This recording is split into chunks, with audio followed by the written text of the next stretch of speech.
Deuteronomio capítulo 15.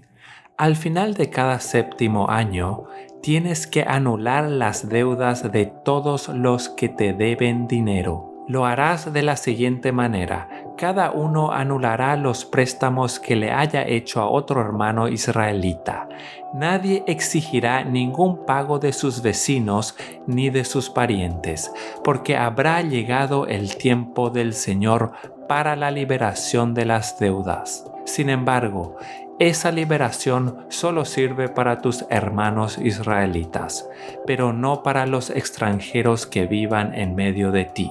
No deberá haber pobres en medio de ti, porque el Señor tu Dios te bendecirá en abundancia en la tierra que te da como preciada posesión. Recibirás esa bendición si te aseguras de obedecer los mandatos del Señor tu Dios que te entrego hoy. El Señor tu Dios te bendecirá tal como lo prometió. Prestarás dinero a muchas naciones, pero nunca tendrás necesidad de pedirles prestado. Tú gobernarás a muchas naciones, pero ellas no te gobernarán a ti. Pero si hubiera israelita pobres en tus ciudades, cuando llegues a la tierra que el Señor tu Dios te da, no seas insensible ni tacaño con ellos. En cambio, sé generoso y préstales lo que necesiten. No seas mezquino ni le niegues un préstamo a alguien por el hecho de que se acerca el año para anular las deudas. Si te niegas a dar el préstamo y la persona con necesidad clama al Señor, serás culpable de pecado. Da al pobre con generosidad, no de mala gana, porque el Señor tu Dios te bendecirá en todo lo que hagas. Siempre habrá algunos que serán pobres en tu tierra. Por eso te ordeno que compartas tus bienes generosamente con ellos y también con otros israelitas que pasen necesidad. Si tu hermano hebreo, hombre o mujer, se vende a ti como siervo y te sirve por 6 años, al séptimo año deberás dejarlo en libertad. Cuando liberes a un siervo varón, no lo despidas con las manos vacías. Sé generoso con él y regálale como despedida algo de tus rebaños, de tus granos y de tus vinos. Dale parte de la abundante riqueza con la que el Señor tu Dios te haya bendecido. Recuerda que una vez tú fuiste esclavo en la tierra de Egipto y que el Señor tu Dios te liberó. Por esa razón te doy este mandato. Pero supongamos que tu siervo dice: no te dejaré, porque se ha encariñado contigo y con tu familia, y le ha ido bien en tu casa.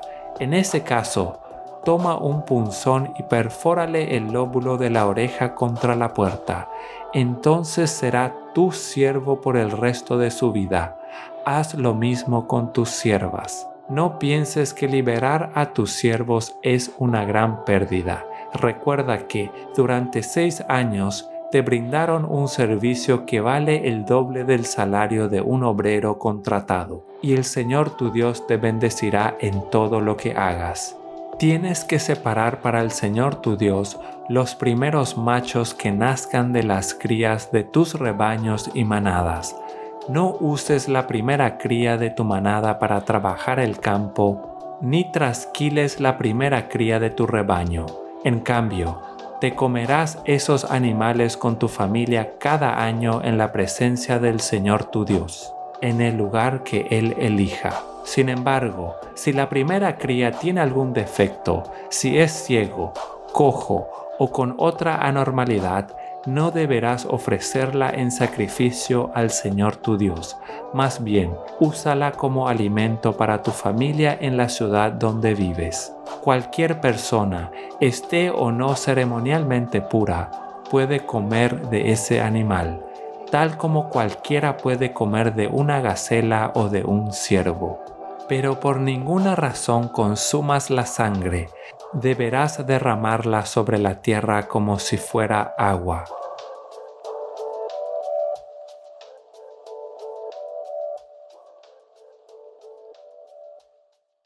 Deuteronomio capítulo 16. Celebra la Pascua en honor al Señor tu Dios cada año, a comienzos de la primavera. en el mes de Abib, porque ese fue el mes en el que el Señor tu Dios te sacó de la tierra de Egipto durante la noche. Tu sacrificio de la Pascua puede ser tanto de tu rebaño como de tu manada, y deberás sacrificarlo al Señor tu Dios en el lugar de adoración designado, el lugar que Él elija para que su nombre sea honrado. Cómelo junto con pan preparado sin levadura. Durante 7 días prepararás sin levadura el pan que comas, tal como cuando saliste de Egipto con tanto apuro. Come ese pan, el pan del sufrimiento, para que recuerdes toda tu vida el día que saliste de Egipto. Durante esos 7 días que no se encuentre ni un poco de levadura en las casas de tu tierra. También, cuando sacrifiques el cordero de la Pascua al atardecer del primer día, no dejes que sobre nada para el día siguiente. No sacrificarás el animal para la Pascua en cualquier ciudad que el Señor tu Dios te da. Tendrás que ofrecerlo solamente en el lugar de adoración designado, el lugar que el Señor tu Dios elija para que su nombre sea honrado. Sacrifícalo al atardecer, cuando cae el sol, el día del aniversario de tu éxodo de Egipto. Asa el cordero y cómelo en el lugar que el Señor tu Dios elija. Luego puedes volver a tu carpa a la mañana siguiente. Durante los 6 días siguientes no comerás pan preparado con levadura. El 7º día también proclámalo santo en honor al Señor tu Dios, y ese día nadie hará ninguna clase de trabajo. Cuenta 7 semanas a partir del momento en que comiences a cortar el grano al inicio de la cosecha. Luego celebra el festival de la cosecha en honor al Señor tu Dios. Llévale una ofrenda voluntaria en proporción a las bendiciones que hayas recibido de Él. Será un tiempo de celebración delante del Señor tu Dios en el lugar de adoración que Él designe para que su nombre sea honrado. Celebra con tus hijos e hijas, con tus siervos y siervas, con los levitas que vivan en tus ciudades, con los extranjeros y con los huérfanos y las viudas que vivan en medio de ti. Recuerda que tú también una vez fuiste esclavo en Egipto. Así que asegúrate de obedecer todos estos decretos. Celebra el festival de las enramadas durante 7 días. Al finalizar la temporada de la cosecha, después de trillar el grano y prensar las uvas, este festival será un tiempo de alegría y celebración con tus hijos e hijas, con tus siervos y siervas, con los levitas, con los extranjeros y con los huérfanos y las viudas que vivan en tus ciudades. Durante 7 días celebrarás este festival para honrar al Señor tu Dios en el lugar que Él elija, porque Él es quien te bendice con cosechas abundantes y prospera todo tu trabajo. Este festival será un tiempo de mucha alegría para todos. Cada año, todo hombre de Israel deberá celebrar estos 3 festivales: el festival de los panes sin levadura, el festival de la cosecha y el festival de las enramadas. En cada una de esas ocasiones, todos los varones tendrán que presentarse ante el Señor tu Dios en el lugar que Él elija, pero no se presentarán ante el Señor sin una ofrenda. Todos darán según sus posibilidades, de acuerdo con las bendiciones que hayan recibido del Señor tu Dios. Nombra jueces y funcionarios de cada una de las tribus en todas las ciudades que el Señor tu Dios te da. Ellos tendrán que juzgar al pueblo con justicia. Por ninguna razón tuerzas la justicia ni muestres parcialidad. Jamás aceptes un soborno, porque el soborno nubla los ojos del sabio y corrompe las decisiones de los íntegros. Que siempre triunfe la justicia verdadera, para que puedas vivir y poseer la tierra que el Señor tu Dios te da. Jamás pondrás un poste de madera dedicado a la diosa Acera al lado del altar que edifiques para el Señor tu Dios, y nunca edifiques columnas sagradas para rendir culto, porque el Señor tu Dios las odia.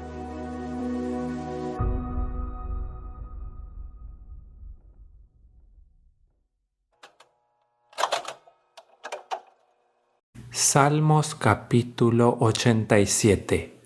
En el Monte Santo está la ciudad fundada por el Señor. Él ama a la ciudad de Jerusalén más que a cualquier otra de Israel.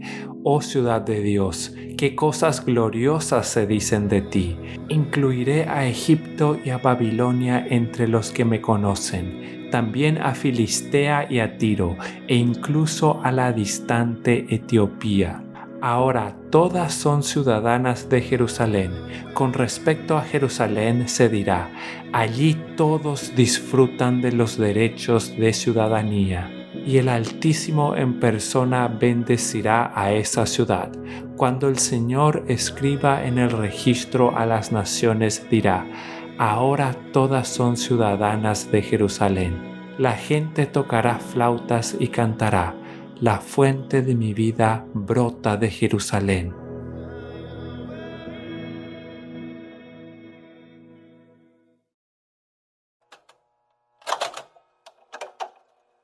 Hechos capítulo 8. Saulo estuvo de acuerdo con la muerte de Esteban, y ese día se desató una gran persecución contra la iglesia que estaba en Jerusalén. Y muchos se dispersaron por las tierras de Judea y de Samaria, menos los apóstoles. Y mientras que unos hombres piadosos levantaron a Esteban y lo enterraron y lloraron mucho por él, Saulo hacía destrozos en la iglesia. Entraba a las casas y arrastraba a hombres y mujeres y los llevaba a la cárcel. Mientras tanto, los que se habían dispersado iban por todas partes anunciando el Evangelio. Fue así como Felipe llegó a la ciudad de Samaria, y allí les predicaba a Cristo.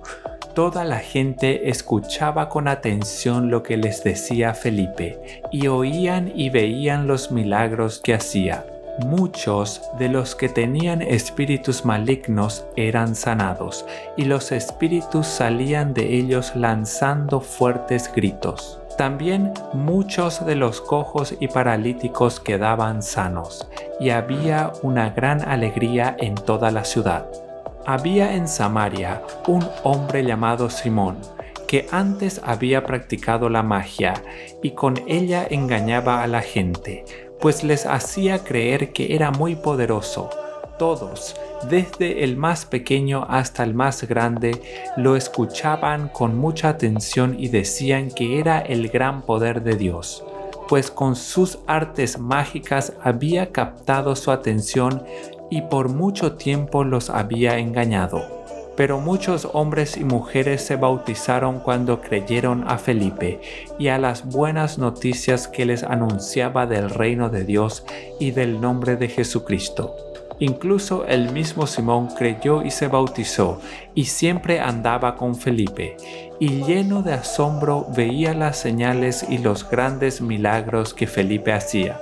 Los apóstoles que estaban en Jerusalén se enteraron de que en Samaria se había recibido la palabra de Dios, y enviaron a Pedro y a Juan.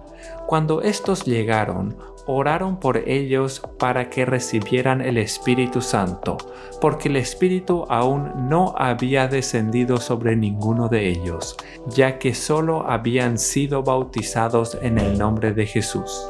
En cuanto les impusieron las manos, recibieron el Espíritu Santo, y al ver Simón que el Espíritu Santo se recibía por la imposición de manos de los apóstoles, les ofreció dinero y les dijo: «Denme también a mí este poder, para que cuando yo imponga las manos sobre cualquier persona, ésta reciba el Espíritu Santo». Al oír esto, Pedro le dijo: «Que tu dinero perezca contigo, si crees que el don de Dios puede comprarse. Tú no tienes nada que ver con este asunto, porque en tu interior no eres recto con Dios. arrepiéntete de tu maldad y ruega a Dios. Tal vez te perdone por ese mal pensamiento. Por lo que veo, estás en manos de la amargura y la maldad. Simón respondió: rueguen por mí al Señor, para que no me sobrevenga nada de lo que han dicho. Después de haber testificado y proclamado la palabra de Dios, ellos volvieron a Jerusalén y en muchas poblaciones de los samaritanos anunciaron el Evangelio. Un ángel del Señor le habló a Felipe y le dijo: prepárate para ir al desierto del sur, por el camino que va de Jerusalén a Gaza. Felipe obedeció y fue. En el camino vio a un etíope eunuco, funcionario de la Candace, reina de Etiopía. Era el administrador de todos sus tesoros y había venido a Jerusalén para adorar, y ahora iba de regreso en su carro, leyendo al profeta Isaías. El Espíritu le dijo a Felipe: acércate y júntate a ese carro. Cuando Felipe se acercó y lo oyó leer al profeta Isaías, le preguntó: ¿entiendes lo que lees? El etíope le respondió: ¿y cómo voy a entender si nadie me enseña? Y le rogó a Felipe que subiera al carro y se sentara con él. El pasaje de la escritura que leía era este: como oveja fue llevado a la muerte, como cordero delante de sus trasquiladores, se callará y no abrirá su boca. Sufrirá la cárcel, el juicio y la muerte. ¿Y quién entonces contará su historia si él será arrancado por completo de este mundo de los vivientes? El eunuco le preguntó a Felipe: te ruego que me digas, ¿de quién habla el profeta? ¿Habla de sí mismo o de algún otro? Entonces Felipe le empezó a explicar a partir de la escritura que leía, y le habló también de las buenas noticias de Jesús. En el camino encontraron agua, y el eunuco dijo: aquí hay agua, ¿hay algo que me impida ser bautizado? Felipe le dijo: si crees de todo corazón, puedes ser bautizado. Y el eunuco respondió: creo que Jesucristo es el Hijo de Dios. Y el eunuco mandó detener el carro, y ambos descendieron al agua y Felipe lo bautizó. Cuando salieron del agua, el Espíritu del Señor se llevó a Felipe y el eunuco no volvió a verlo, pero siguió su camino lleno de gozo. Mientras tanto, Felipe se encontró en Azoto y allí anunció el Evangelio en todas las ciudades hasta que llegó a Cesarea.